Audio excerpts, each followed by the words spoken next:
so fantastic to meet Tony Rinaudo, who is the author of the 2022 Australian Christian Book of the Year. And I've just been reading it. It's called The Forest Underground. And of course, Tony's on the front cover. And you'll be able to get that at all good bookstores. The Forest Underground, Hope for a Planet in Crisis. And boy, oh boy, do we need some hope given the situation we are in. Now, Tony, welcome. So fantastic to meet you.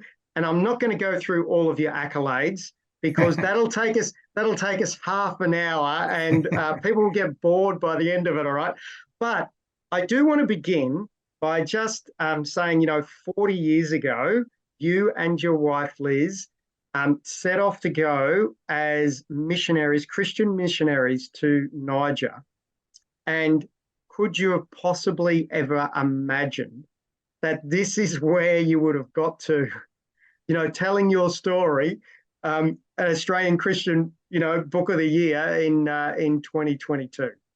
No, not in my wildest dreams. And actually, there were many points along the way where that seemed just outright impossible. We were so close to failure and giving up and coming home many, many times that I could never imagine.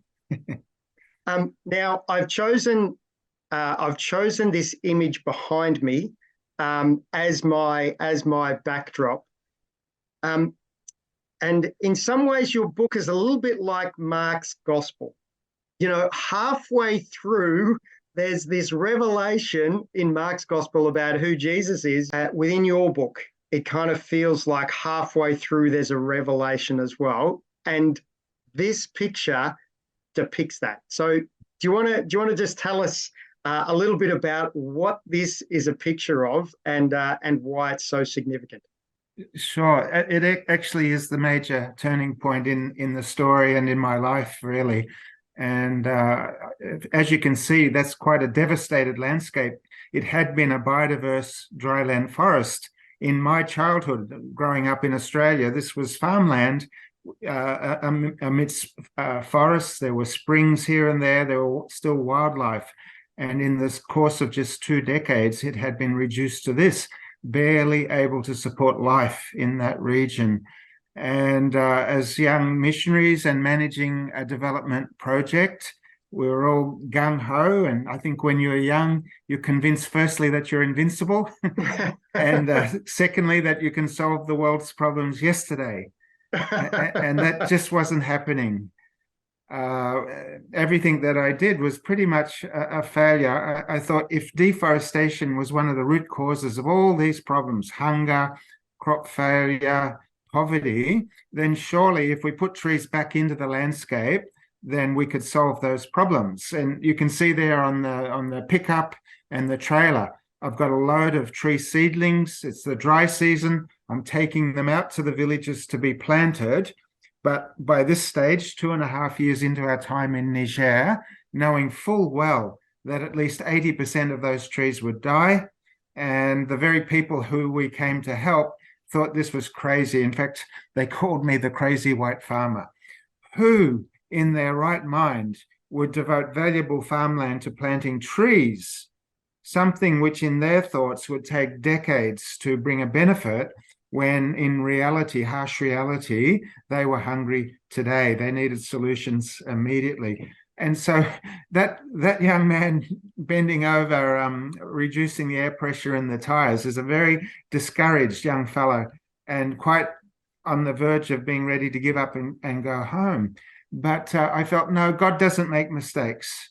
There must be a solution. And I certainly felt called. Everything in my life up until this point had led my wife and I to come to Niger.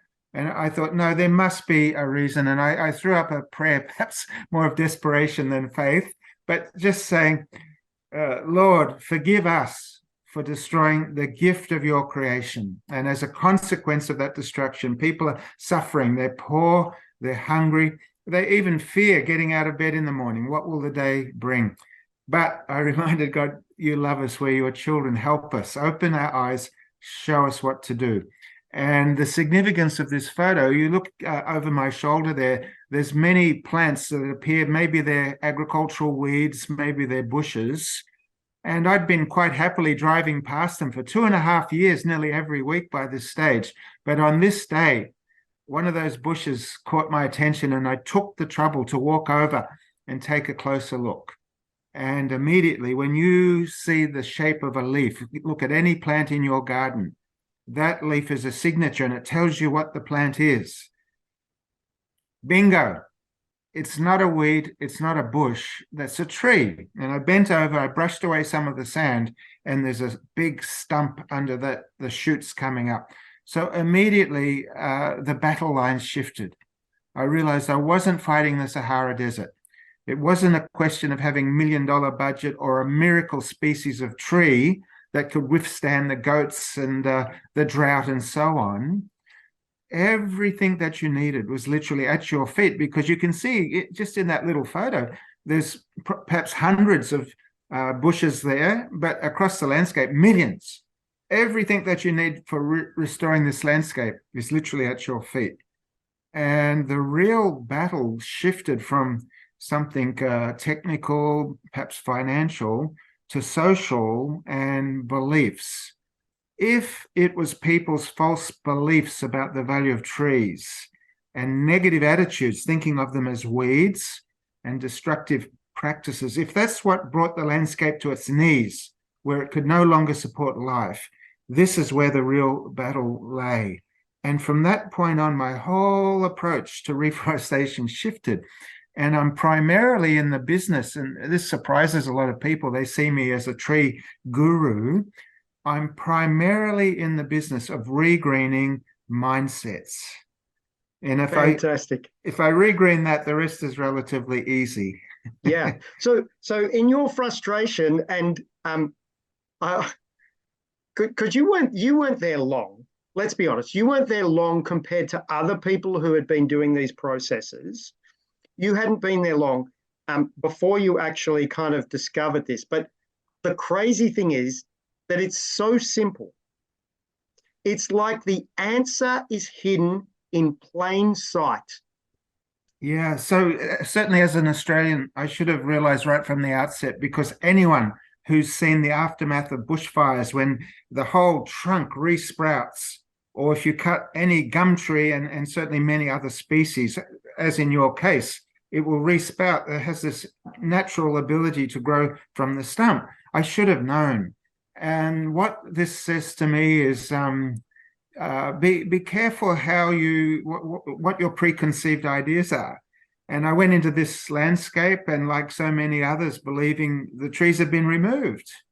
And the only solution was to plant trees, which was just not working under those conditions. So beware of our assumptions.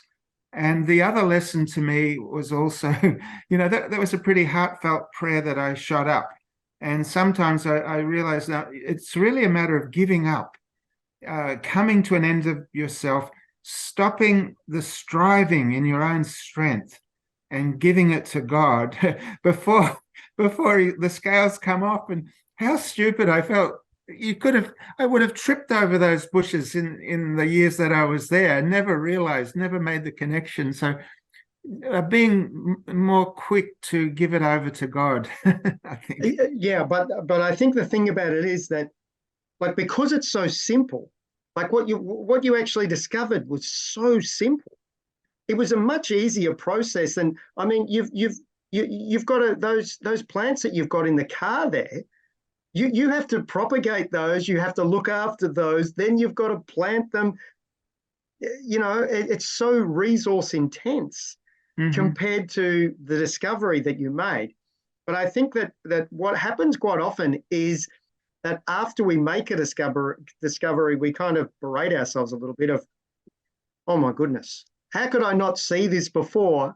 And there's a sense of that you actually say in the book. But what I'm suggesting is you weren't there doing that for that long compared to other people who were doing the same thing for a lot longer and were probably a lot more frustrated than you.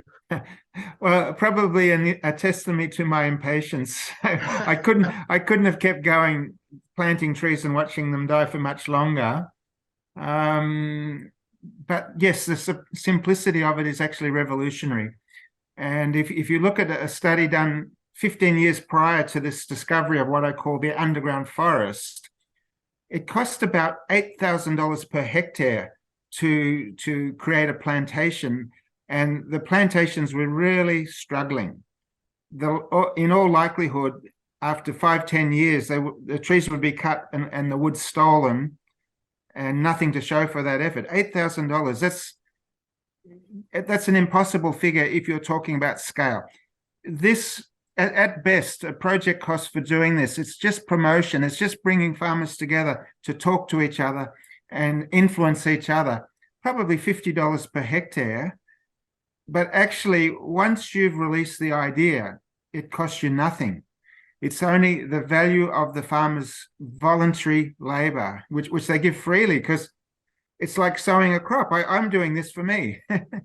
Yeah. So and that's the other brilliant thing. So you discovered that the workforce is actually the people who are there on the ground. It's not like bringing anybody in to actually help this to actually happen, as you've just said, which is phenomenal, because you in the way that you approach this and the discovery that you made, you amplified intrinsic motivation, which is what you need to do to actually get a movement kind of going. But there's always obstacles. So did you want to say something about the obstacles that were? Well, there's so many levels of obstacle too. It's not just it's not a linear plane. So first of all, from the farmers themselves, who'd been taught from childhood that a good farmer is a clean farmer, meaning they cut, they clear, they burn, and you can it's like a billiard table.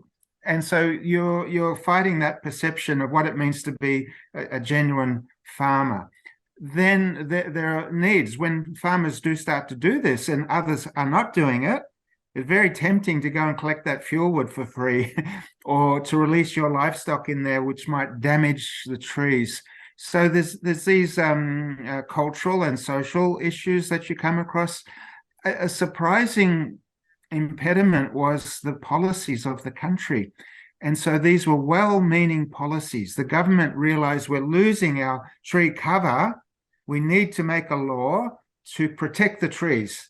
Yes, we'll make all the trees belong to the government and nobody can touch them. And this was the worst possible thing that they could have done. It had a perverse outcome because the people no longer owned the trees on their own private property. And the attitude was, well, if it's not mine and it's not the neighbor's, I'd better cut it before the neighbor does. Otherwise, I'll miss out completely. And it was probably a greater force of destruction than desertification and drought itself. So these were big issues. And then you touched on the simplicity of it. This in fact is a stumbling block, particularly for people who are educated, they're experts in their field. How could something as complex, long-standing and difficult as desertification, or in current problems, climate change, how could you possibly solve it with such a simple, low-cost method like this? It doesn't make sense to the educated, logical mind, and that's created a lot of resistance and pushback over the years. Because people don't believe that answers can be simple. Is that like some of the pushback that you get? Partly. So it's almost too good to be true. I mean, think of the professional reputation that you're trampling on. They've thrown their career at this, their high salary, their peer-reviewed articles, and still failed. And I do my work with a pocket knife.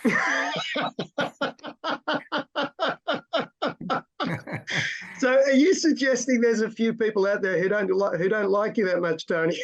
Oh, well, I think it's coming around, but it is difficult to stomach for some people. And also, maybe I'm making light of it, but it really does seem too good to be true. And all the scientific consensus, all the world's history is on tree planting.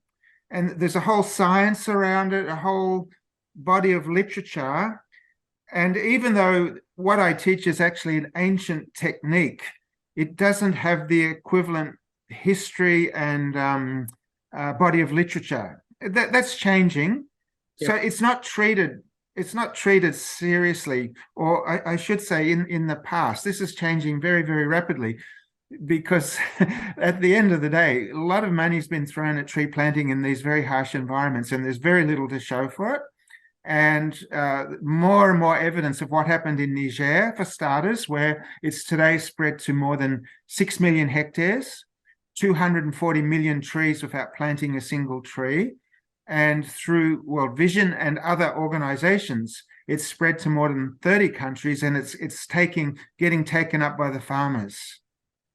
So, how do you keep your ego under check, Tony? I mean, seriously, that is astronaut. Like, uh, like seriously, this is just a huge, huge kind of revelation and change of approach and doable. Well, I remember it took me 2.5 years to discover this, and it was an answer to prayer. So really, I can't take the credit for that. And secondly, those millions of hectares are the hard sweat and tears of millions of farmers who did the work, who took a risk in what I told them, tested it, saw that it did no harm. As the trees grew, they sort of actually it's doing a lot of benefit.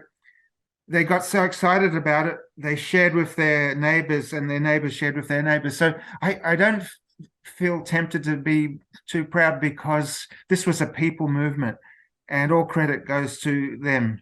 Yeah. So one of the things that I found really interesting, and I don't want you to take this the wrong way, Tony, but I started reading the book, and I'm like, I'm not sure why I need to listen to all of Tony's story about who you were growing up, right? And it's kind of like, but then I got to this point where we are, this backdrop that I've got. Like, I got to this point and I went, the penny dropped for me. And here's what I want to say. It needed to be you.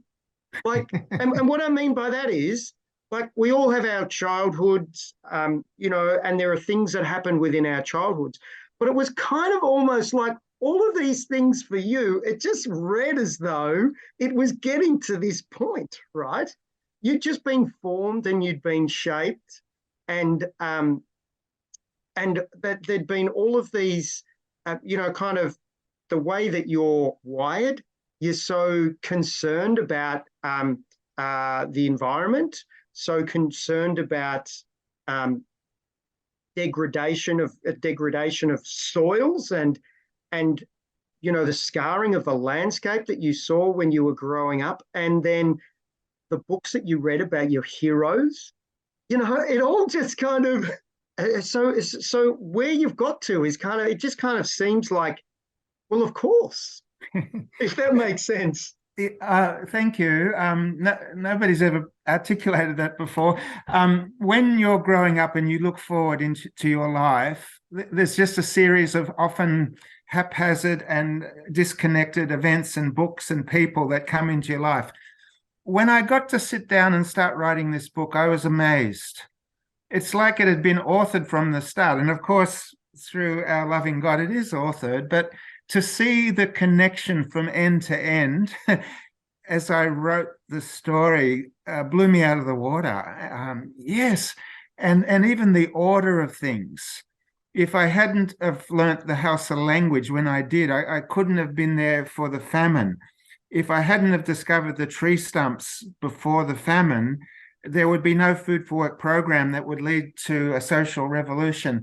And meeting Liz and everything had not just the right event, but the right time of the event.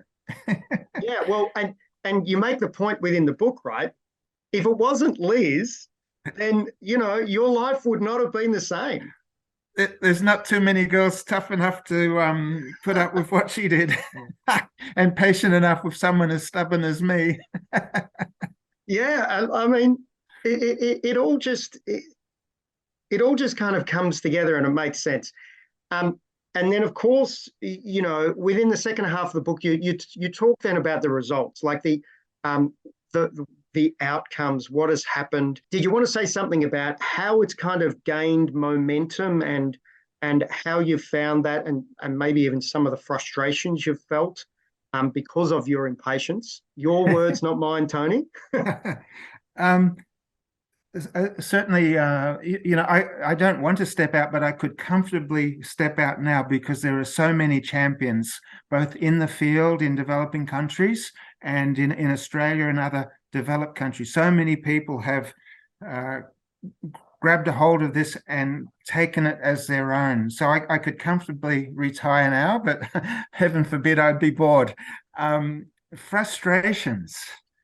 Many, I guess, when you discover something and other people don't see it, that's very, very frustrating. And I've been involved in development work for 40 plus years now. I've seen many, many interventions that, even the good ones, there's very, very few that continue after the last dollar has been spent, let alone spread automatically. There's very few. And not all interventions have impact. And when I look at the case of Niger, poorest country in the world, edge of the Sahara Desert, very little government, no government intervention at that time. And our input, the organization I was with had a very small budget. And yet, today, 6 million hectares, gross incomes in the order of $900 million per year every year, increased crop yield, 500,000 tons of grain, because people now treating the soil with respect and managing it sustainably. When I tried to get that story out, and people either wouldn't listen, or perhaps worse still, they would pat me on the back and say, "That's wonderful," and then do nothing with it. I can't express how frustrated I was, and really I hit a low point where 2017, and I was ready to just walk out. It's just too hard. But hang on a minute. By 2017, you had received international press coverage about this. I think you said in the book, wasn't it 2007 that you'd received international press coverage? Well, there's been press coverage along the way. Yeah. Yeah. But you've also received, and I'm not going to get the name right, but it wasn't it 2013 you actually received for your work the alternative to the Nobel Peace Prize? Well, that came in 2018. See? Oh, that came in 2018, Yeah. right? So okay. and that was another turning point. But before then, I hit a real low in 2017.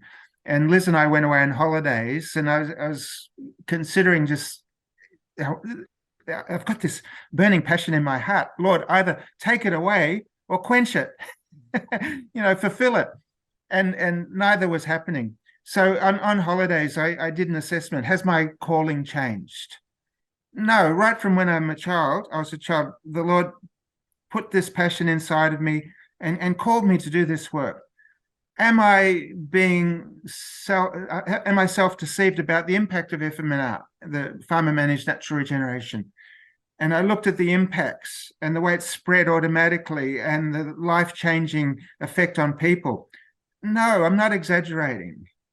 And 6 million hectares, you're not exaggerating. And the difference, the hope that this is giving to people within these places is really quite incredible. It's incredible. Yes, we'll have to talk about hope. That's a big point. So my conclusion was, just wait. The Lord's asking you to just wait. Don't do anything different. Certainly don't leave. You're not on the wrong track, but it's not the right time. And time is something we need to hear more sermons on, I think, especially for impatient people like me. And so I continued doing what I could do, and particularly with our field officers, a lot of reception there because they were reaping the benefits. So I kept chipping away at what I could do. 2018, I received the alternate Nobel Prize for this work. And from that point on, everything changed. And I think, oh, he's being recognized outside. Maybe there is something in this. And it opened doors. I get to speak to governments, to policymakers, major donors, other non-government organizations. It's really given me a profile. So that award gave you a platform that has just like, it just opens doors for you now. Yes, I get to meet ministers of development, ministers of environment, European Union representatives, UN people. And I'm still just Tony. I'm sort of looking around. Who do they want to talk to here? Oh, it's me. So this is what I love about you, Tony. This is what I love about you. You know, you've achieved all of this, and you are remaining humble about it all. I mean, that's just you know, that's gold. So you said, let's talk about hope. So what is it that you kind of because this is the byline within the book, yes. Hope for a planet in crisis, and you know, we need hope. Like we just continually are told that the environment, we have degraded the environment to such an extent that we're shot to pieces. So so I think really, from my reading of the book, there's hope on a number of different levels that this talks about. It's hope within the communities, but it's also hope for people in the Western world as well, in terms of we can make a contribution to global emissions and so forth with this reforestation. So yeah. Oh, thank you. I think when people hear a little bit of my story, they think it's all about trees. And on one level, certainly it is about that. However, when I go back into the villages and the communities that have embraced this, the biggest change that I see is not the greenery, that's significant. The biggest change that I see is the restoration of hope. And it's very, very powerful, very visual. And people are dancing and clapping and singing and so proud to show me what they have achieved. And it struck me, oh, this is really powerful. How come? And if you could put yourself in the shoes of a typical parent in those situations who previously couldn't feed their children properly, couldn't educate them, their children are in rags. It's soul destroying. It's you know, your whole sense of self-worth, your value as a parent, you're a failure. And you've tried and failed each time. It gets to a point where you give up trying. What's the use? It's not worth trying and being disappointed again. And then here's this very simple thing within reach of even the poorest person, literally at your feet. You can create the future that you want for yourself and your children by behaving differently towards God's creation. It's powerful.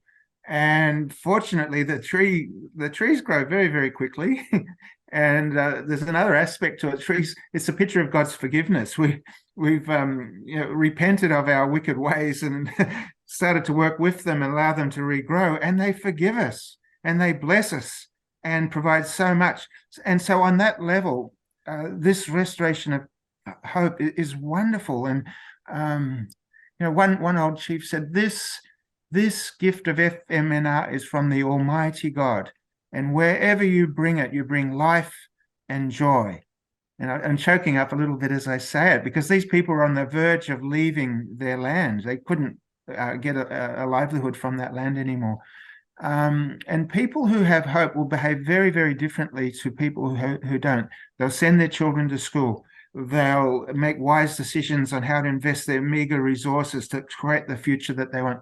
On a global level, if the poorest people in the world, in such adverse circumstances, can turn their situation around, what's our excuse? We don't have any excuse. Yep. And I'd go further. There's a lovely quote. I don't know if you've read John Maxwell, Christian author and speaker from the US. I've read some of his stuff, yeah. Oh, magnificent. I think he's written about 100 books. But he said, hope has two beautiful daughters, anger and courage. Anger at the way things are. And I remember that young Tony growing up in Myrtleford, very angry at the environmental destruction and the poverty, but courage to get up and do something about it. And what this says to a Western audience is hope doesn't mysteriously fall from the sky. It's not an accident and that falls on some and not on others. Through your actions, you create hope.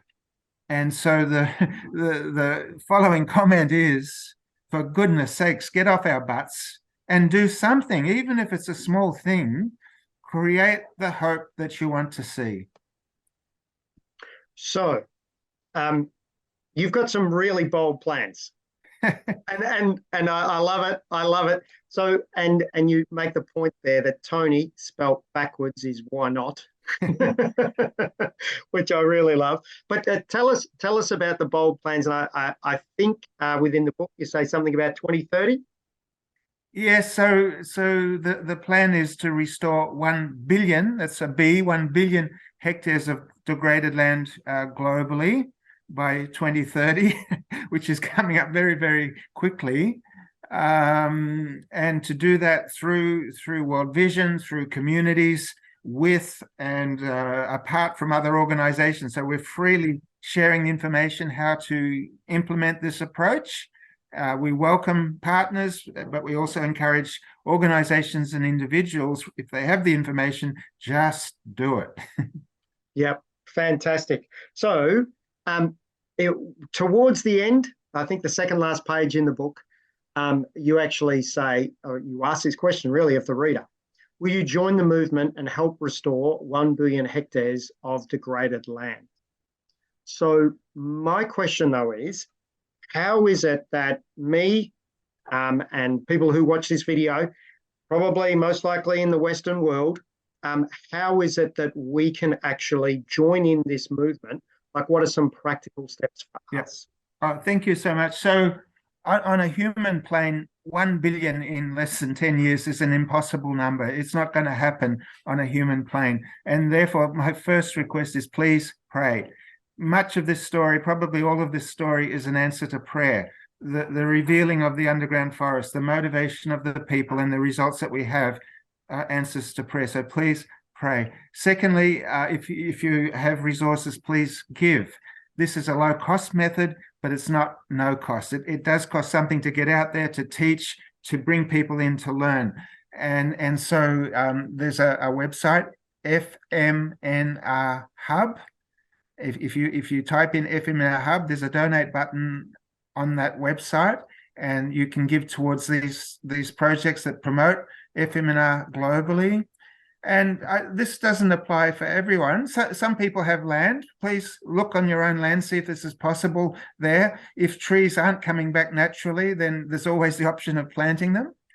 And then perhaps a even smaller cohort. Some people like myself are called to go and actually do this type of work. You put the challenge out there for us to get involved. We can get involved, and one of the ways that we can get involved is to donate. So we'll put the donation link down in the Thank you. And even all the royalties from the book are contributing towards this movement. So thank you.